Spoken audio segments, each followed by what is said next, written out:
Baik, kali ini kami akan mempresentasikan hasil kerja kelompok kami dengan proyek data warehouse analisis kinerja siswa di sekolah.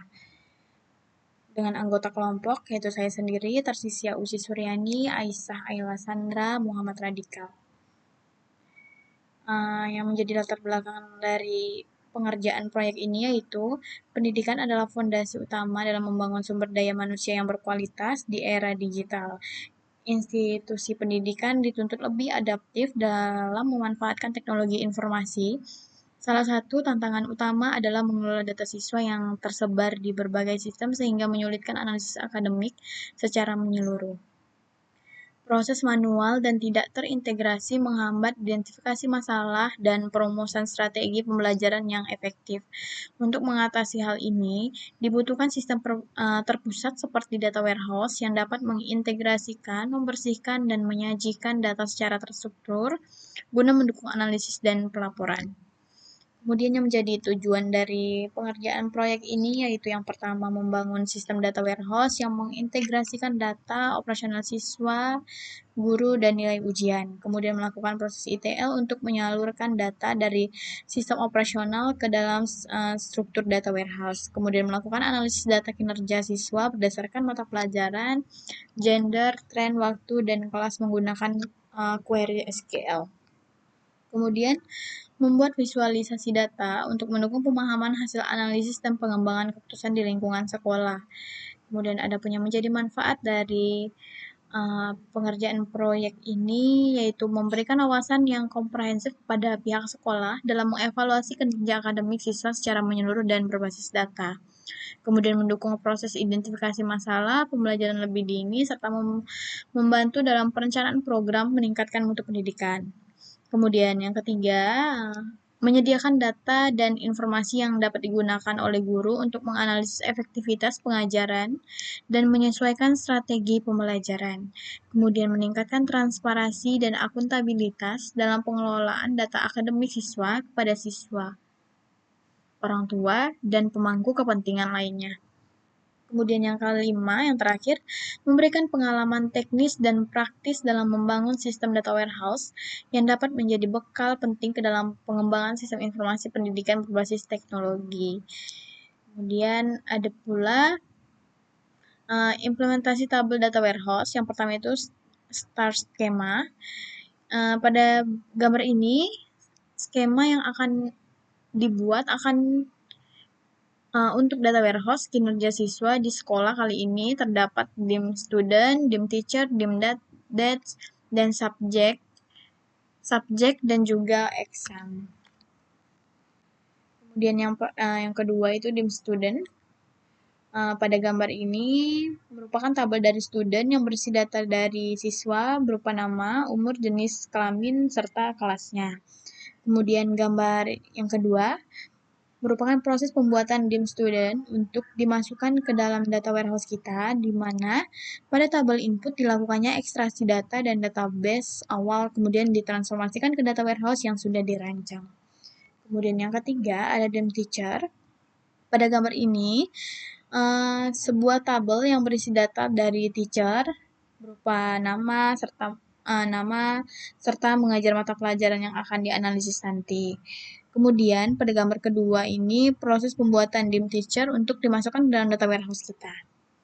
Kemudian yang keempat dim subject. Pada gambar ini sebuah tabel yang berisi data subjek atau mata pelajaran yang akan dilakukan analisis kinerja. Kemudian gambar kedua ini yaitu seperti yang tadi dia adalah proses pembuatan dim subjek untuk dimasukkan ke dalam data warehouse kita.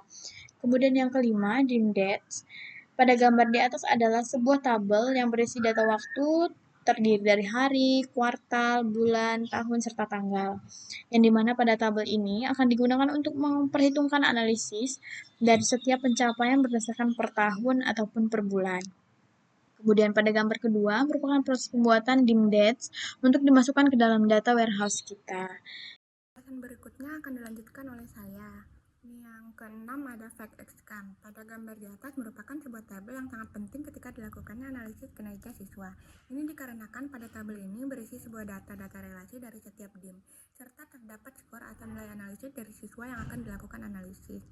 Nah, pada gambar di sebelah kanan merupakan proses pembuatan fact excam data untuk dimasukkan ke dalam data warehouse kita, di mana pada gambar di atas menggunakan trim lookup untuk menggabungkan antara beberapa tabel DIM dengan tabel fact excam agar dapat dilakukan analisis serta ditransformasikan ke data warehouse kita.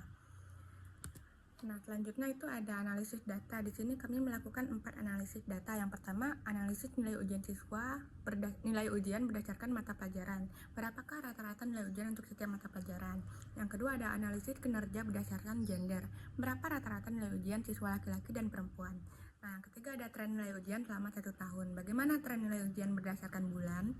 Nah, yang terakhir ada kinerja siswa berdasarkan kelas. Berapa nilai rata-rata ujian untuk setiap kelas?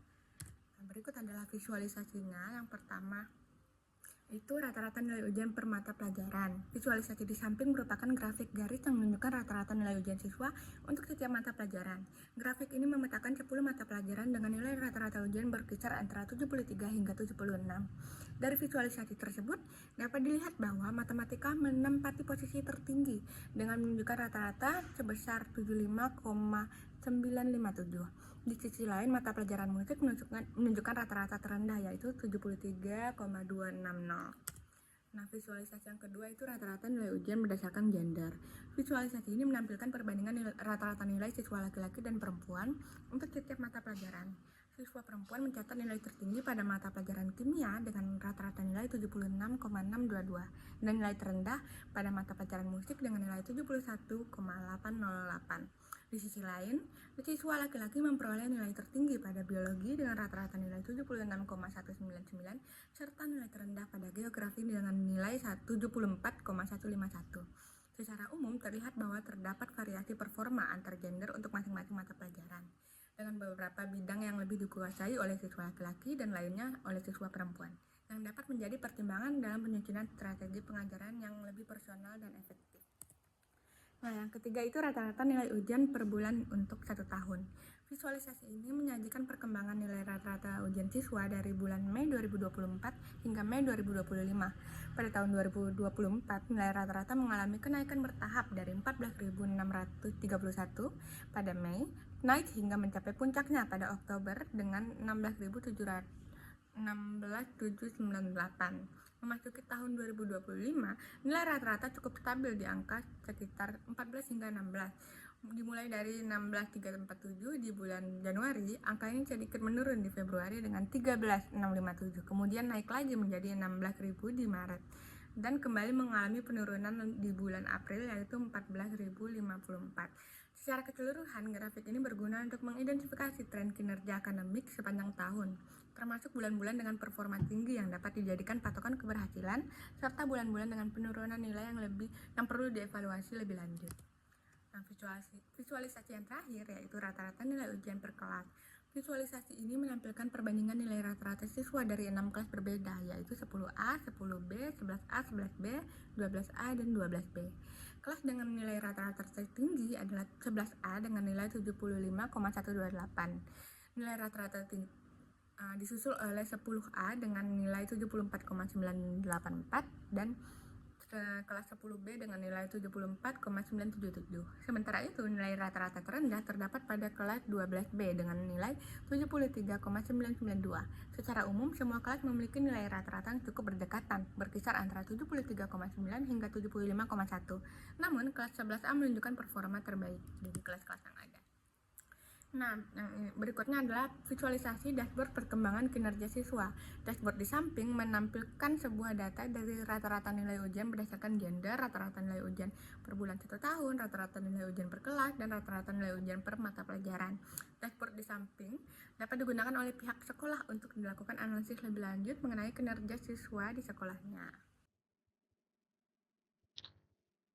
Baik, selanjutnya untuk dashboardnya akan saya jelaskan lebih lanjut, yang dimana pada kelompok kami membuat dashboard menggunakan aplikasi Tableau, di mana kita dapat lihat di sini terdapat dashboard perkembangan kinerja siswa dari sekolahan. di mana pada sekolahan tersebut terdapat total siswanya yaitu 500, kemudian mata pelajarannya terdapat 10, kemudian tenaga pengajarnya atau gurunya terdapat 20, dan kelas yang tersedia itu ada 6.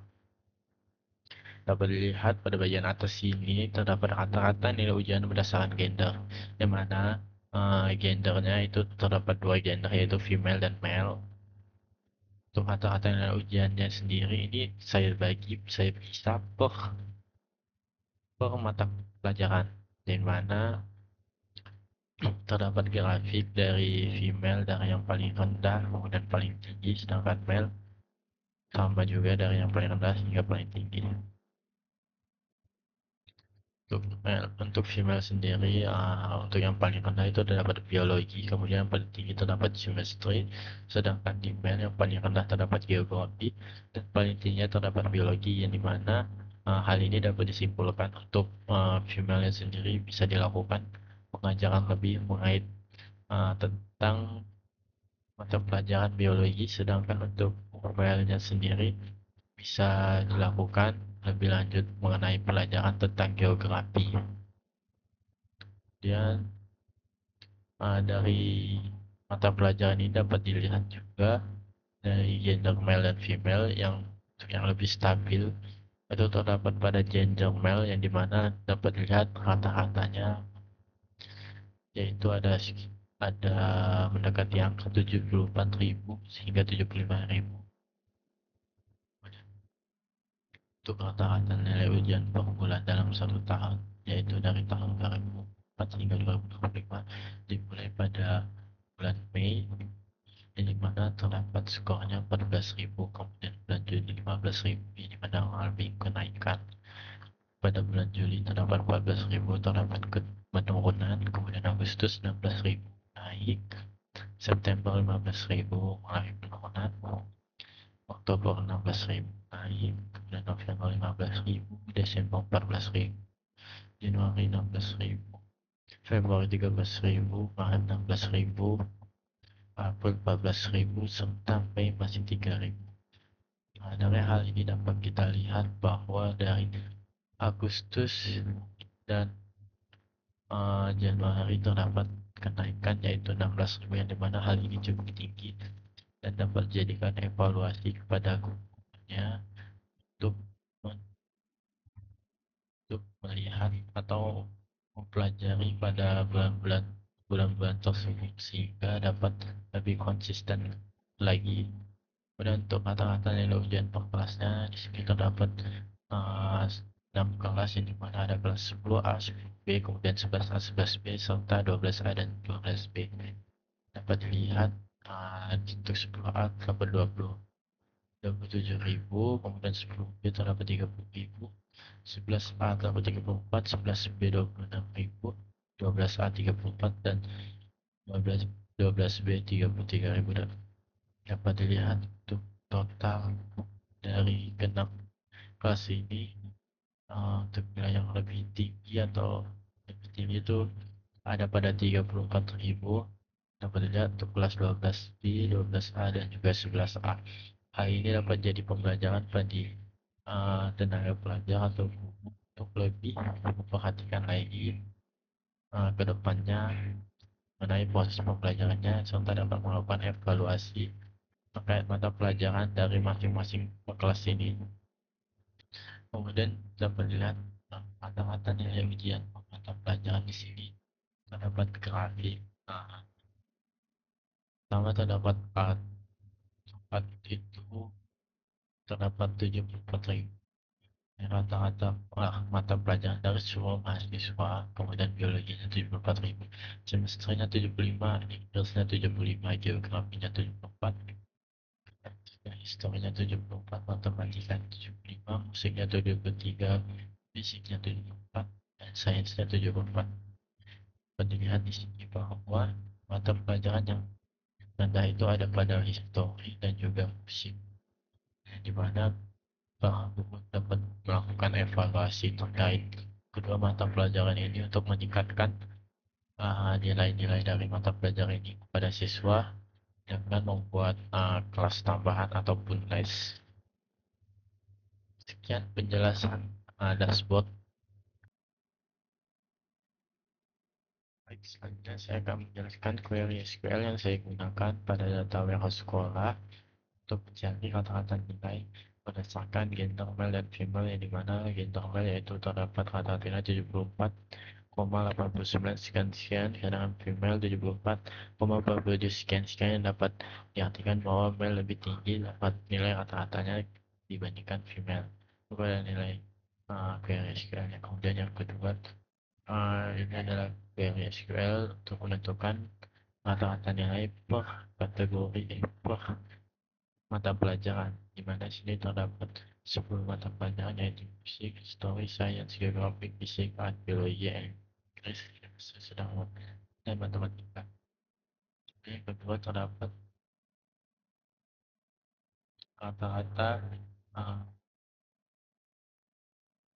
kata-kata nilai berdasarkan formula dalam kurun waktu 1 tahun, yaitu kedua 6, 7, 8, 9, 10, dan seterusnya. Dapat dilihat dengan rata-rata sekitar 74 dari beberapa bulan ini. Yang telah terdapat rata-rata skor per kelas berdasarkan seluruh mata pelajaran. Selanjutnya saya akan menjelaskan kesimpulannya, di mana dapat disimpulkan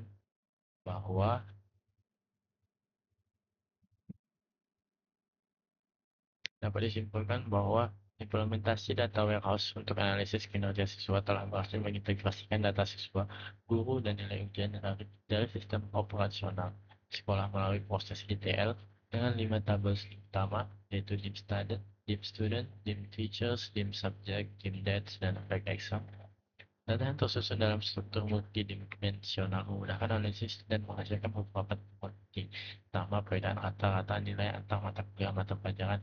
Matematika tertinggi, musik terendah.